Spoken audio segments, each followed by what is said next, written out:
Welcome to the Grow Your Business and Grow Your Wealth podcast with Gary Heldt. Gary is an expert in helping business owners put together a plan that will provide a better future for their businesses, themselves, and their families. On the podcast, Gary interviews other professionals who share his vision, and together they share secrets and strategies any business owner can use to build a better financial foundation for your business and your life. Hey, welcome back to the podcast. This week, my guest is Mark Willis, and he's the owner of Lake Growth Financial Services. Welcome, Mark. Hey, Gary, thanks for having me on. Sure. So, Mark, tell us, what made you decide to get into the financial services arena? It was, a need. It was a desperate need to figure out money on my own, and then watching and I guess feeling empathy toward all the lost folks in the midst of the Great Recession and global financial crisis of 2008. At the time, as I graduated from my graduate degree, I had 6 figures of student loan debt, and I was working multiple part-time jobs just to cover the minimum payments on those suckers. And I was working, one of those was a CPA firm that I worked with, and I was doing mostly tax prep. But at the same time, I was overhearing the CPA make those calls, those dreaded, "I'm sorry, Mr. Client, I know you're 62 years old, but I just lost you a third of your life savings" kind of calls. Right. And that was a scary proposition. To think that I might be in that same industry making that call someday almost made me leave the business. But it was not until after that I discovered some strategies, financial tools and strategies and different approaches to handling finances that made me realize, wow, this needs to be shouted from the rooftops. We need folks knowing, business owners specifically, knowing what they can do to help them get to a point where they never have to rely on, what somebody says a certain stock is worth, or what their retirement account might be, or what future taxation might be in the future. Building a lot more simplicity, transparency, and predictability, and most importantly, control into their financial lives is what I get to do all day long. So in doing this, what are some of the common mistakes that you're seeing these individuals and business owners make? Well, there's 4 main flat tires to the financial vehicles that most people are driving around these days. And I'll keep them brief, but we can go deep into any of them if you want. The first is no guarantees, no predictability. There's no number that I know I'll have on the day I need that money in retirement. What does a 401k guarantee me? Nothing, in my opinion, except that they're going to be taxed in the future. And the fees, which is the second, third flat tires. So fees are a giant sap on people's wealth. The Department of Labor says over a 35-year retirement, people are going to lose about a third of their life savings just to fees, 28% to be precise. And then the third one is future taxation. Now, if I speak with most business owners, they're desperately looking for tax deductions today. But when I press them and I ask them, well, where do you think taxes are going in this country over your lifetime? To a person, Gary, and you can confirm or deny this, to a person, they all say taxes are likely going to go up in the country in their future. So what sense does it make to defer my taxes into a future where tax rates are going up? Like, where does that math make sense? I can't figure that one out.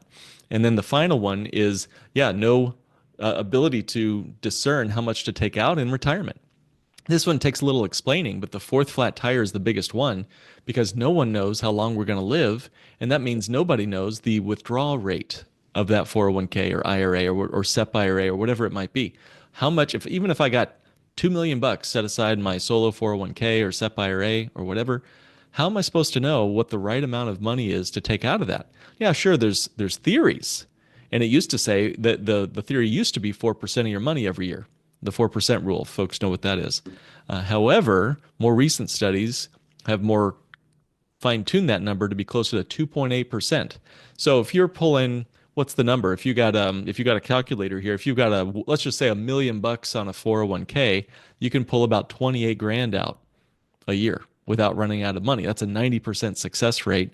Now, if I had an airplane, if I had an airplane ticket to Fiji, but that that airliner has a 90% success rate and a 10% crash rate, would I get on that airplane? Of course not.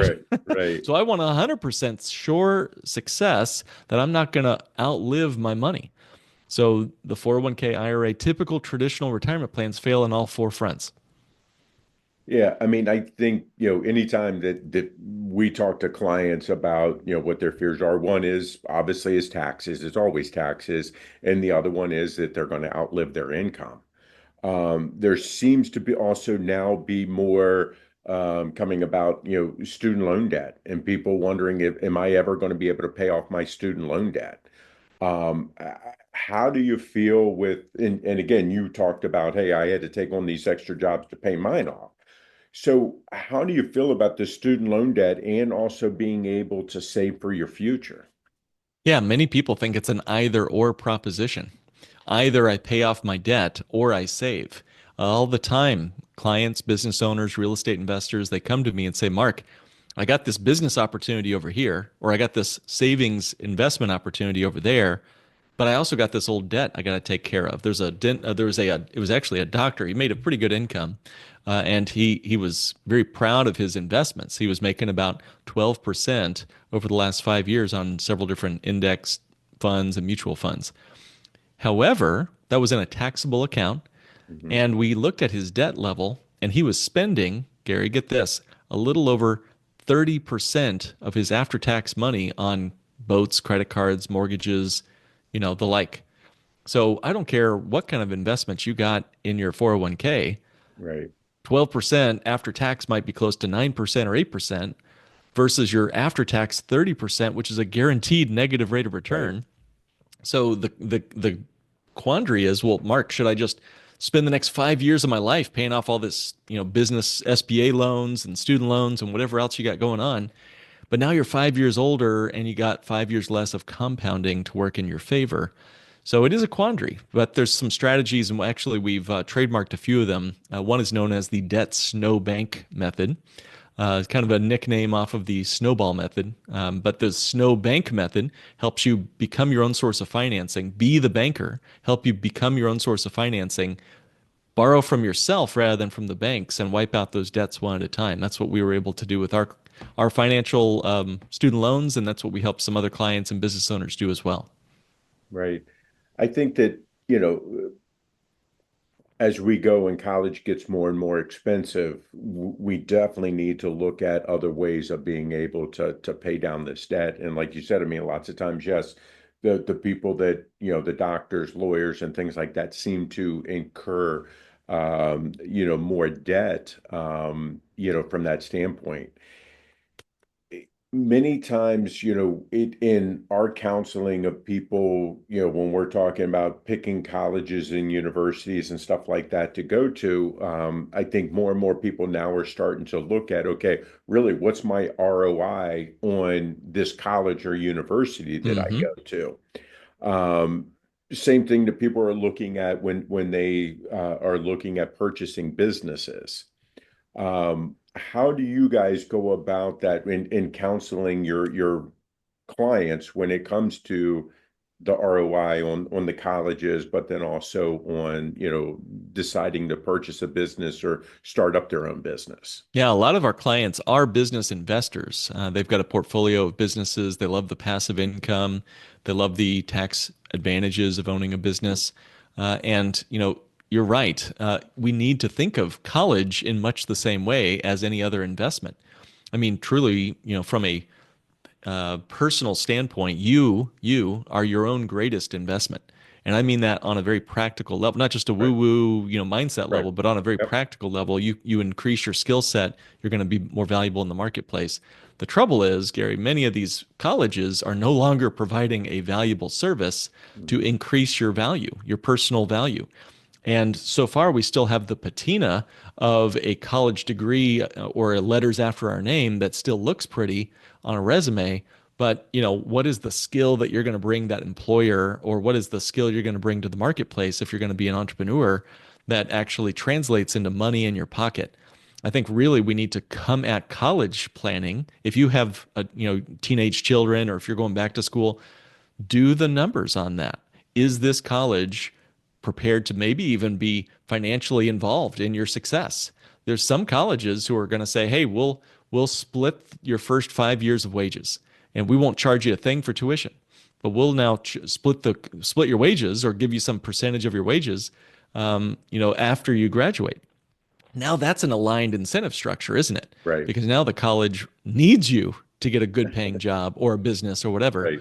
versus just, charging you as much as the parents can pay for it.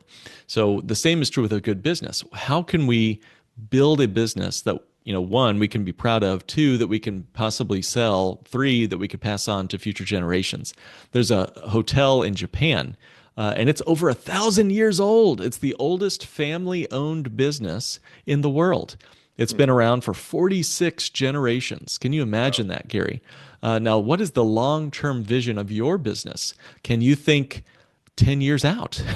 Yeah. Can you think 100 years out? Right. How do we go from short sleeves to shirt sleeves in 3 generations? Well, it's short-term thinking, is my opinion. Hmm. So build your business like it's an investment. And this is my last piece, use alternative saving strategies that you can lean on when the business needs help. If you pour every last penny of your portfolio into your business, I get it. I'm an entrepreneur too. I want your business to succeed. However, it's a high risk venture to start a business. And more entrepreneurs, you probably know this too, Gary, have a lot, maybe all of their net worth tied up in that business of theirs. They need something outside of that apple cart on another truck, that's safe, predictable, liquid, accessible, something that they can rely on to fuel their business or support their business if times are tough. So that's where we come in. We can help the folks think about alternative assets that couple with the business, make your business work like nitro and glycerin. When you put those two together, you've got a powerful portfolio. Right. How do because again, that's we say a different way of thinking because again, like you're saying, it's alternative. How do you get people to buy into that? Because it is something, we run into this lots of times when we talk to people about, different tax planning strategies and stuff like that. Oh, I've never heard of that, or my guys never talked to me about that. Yeah. How do you deal with that type of I guess, rebuttal, Mhm. when you're talking to clients? Well, if they don't want to take my advice, they can go somewhere else. I mean, Well, if you always do what you've always done, you'll always get what you've always got. right, So, you are perfectly designed to achieve the results you're currently achieving. That's a big that's a big aha moment. You are mm, perfectly designed. Your business is perfectly designed. Your health is perfectly designed to achieve the results it's currently achieving. So if you're not happy with your current existence, in your business or your health or your relationships or, fill in the blank, then you got to change your facts. hmm, And that means typically doing some due diligence and research. No, I'm not saying to go put money into the latest swampland investment down in Florida or the latest meme coin that might go to zero. Find strategies that are proven, even if you've never heard of it. I mean, how arrogant of any of us to think that we know it all, even the CFPs and the CPAs of the universe, we still have to go through continuing education. We still have to figure this stuff out. The laws are constantly evolving. The economy is constantly evolving. And if you simply do what everyone else is doing, if you follow the herd, you're going to get slaughtered. I mean, that's right, the whole point of a cow herd, right? So don't be a lemming. Think for yourself. Don't ask, why is not everybody else doing this? Ask, hey, do I want to be like everybody else who's in debt up to their eyeballs and has to kiss the ring of a banker every time they need some more money? You can do a better job than that. You're an entrepreneur. You started this business for that purpose. So I'm sorry for the tough love there, Gary. But yeah, thinking is a very rare commodity. Somebody once said, 10% of the world actually thinks. Another 10% of the world think that they think. hmm, And the rest of the world would rather die than think. So be the 10% that's truly thinking about what you truly want your money doing for you, regardless of what it's called, regardless of whether you've heard it before. I don't care if you call my money a 501k or pick any other fake, name. Let's right. figure out something that does what our money needs to do. Call it a wet sponge. I don't care. If it does what I want my money doing for me, I'm going to be thrilled. Right, right. Um, you have your own podcast, not your average financial podcast. Can you tell us about that? I thank you for the opportunity to share. Yeah, we've had a lot of fun since 2017, which makes us like great great grandparents in the Yeah. podcast world, I guess. We got a little over almost 400 episodes now. Once a week, we're putting out incredible, I feel humbly so. It's a team of people doing it. Incredible content that bucks a system, says, you know what, there's more and alternative, better ways to reach your goals without taking unnecessary risk. We specialize in strategies for the real estate investor, the business owner, business investor, or just folks looking to find more agency and certainty and control and efficiency in their financial life. So that's what our show is called, Not Your Average Financial Podcast, for that reason. And Right. folks can find it anywhere they're listening to this show. Great. Um, you talk also a lot of things with helping people with these strategies, but then also not creating the tax burden for them based on these. Can you talk about that a little bit? Sure. In just brief terms, there was a recent Treasury leak. The Treasury Department got hacked, and some of the most wealthy billionaires on the planet, and the United States anyway, had their tax returns leaked. We're talking about Jeff Bezos, Michael Bloomberg, Carl Icahn, Elon Musk, Mark Zuckerberg. These are folks that all follow the same strategy. And you don't have to be a billionaire to do the same thing. It's very simple. It's the three words: buy, borrow, die. Buy, borrow, die. So what is that? Well, Warren Buffett, he buys assets that do not produce income. Now, his companies might produce income, but he's buying the shares of his Berkshire Hathaway stock and that, intentionally suppresses income and dividends. So he's buying an asset that does not have to report an income. And that's the first level, is to buy assets, specifically ones that don't report income. Second is to borrow against those assets. So, Elon Musk or whoever else, they're borrowing against their highly appreciated stock, and they're using that borrowed money for investments, for lifestyle, because as you know, Gary, very well, loans are not considered income by the IRS. Right. So now we're going decades and decades now without paying any federal income tax. And then finally, when the person ultimately passes away, I get it. That's not my favorite step in this strategy, but it's sort of inevitable. So I when was you just going to say finally, it's inevitable. yeah, once you finally decide to graduate on us here, the step up in basis then wipes out any taxes due to heirs. So we just did a lifetime and beyond a lifetime of tax favored or even tax free access to cash. Tell me what I can do in the normal retail investment market that gets us anything close to that. Now, there are financial tools. We don't have time, I'm sure, to get into them today, but we work with clients to set this up. Even if your name isn't starting with Zucker and ending with Berg or whatever, Right. you can do the same thing even with just a couple $100 a month.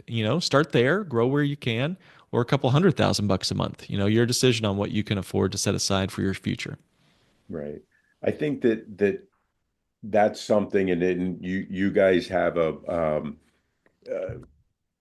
a topic that you guys have trademarked, bank on yourself.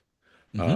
So I think that there are a lot of strategies out there, but you have to be intentional to be able to be part of those for sure. That's right. Yeah, you got to be intentional. You got to know what you're doing. There is no financial guru you should just outsource your brain to. You got to, even if you work with a professional like Gary or myself, you got to make sure you're keeping your at least one foot in the game so you know what you're doing with your money. Yeah, I think there's a lot of things out there educationally that people can listen to, just like my podcast, your podcast, in getting different ideas, but being able to learn from them, and then, like you said, if you don't change what you're doing, you're going to keep getting what you got. So that's definitely one of the places that people need to look at some change there. Mark, we've covered a lot of stuff here real quick. What have I not asked you wish I had? No, you've done a great job here. I think honestly, we got to be asking our clients questions like you're asking today. What is it we really want our money to do for us? What do we truly believe about taxes? Do we want to pay those future taxes someday? That's a key question. Nobody asked that question. But when you realize that there's a tsunami coming at us and, who knows, I don't have a crystal ball, but if Right. I was a betting man and it's your money, it's my money, we need to be thinking critically about the realities that we're in and making smart choices. And that's why I love working with business owners, because they're constantly having to test the water. Where are we at? Where's the economy headed?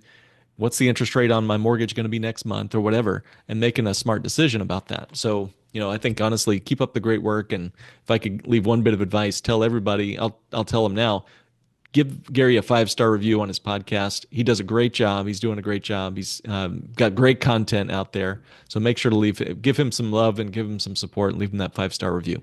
Thanks, Mark. I really appreciate that.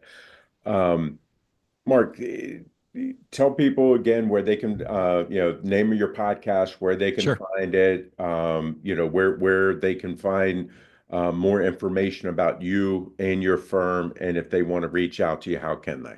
Yeah, thanks. The podcast is Not Your Average Financial Podcast.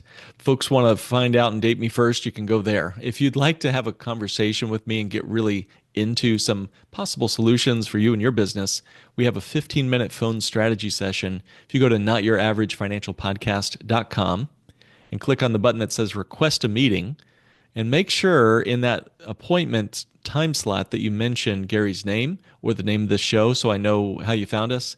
But again, that's notyouraveragefinancialpodcast.com, and click on the button that says request a meeting. And we'd be glad to serve you for a 15-minute brainstorming session to see where things might take you. Great. Mark, I really appreciate your time today. It's been a great conversation with you. Pleasure. Thank you very much. Sure. This week, my guest was Mark Willis, and he's the owner of Lake Growth Financial Services. I'll see you guys next week. 49 faces looked to him in triumph. Over the last 12 months, they had each taken turns and promoted his business for a week at a time, driving over $987,342 in revenue. What if you had a network of 50 centers of influence who promoted your business every week for a year? Grab your copy of the #1 Amazon best-selling book, The Ultimate Guide to Growing Your Business with a Podcast, at 33% off the Amazon price by going to ultimatepodcastbook.com. Again, that website for 33% off the Amazon price is ultimatepodcastbook.com.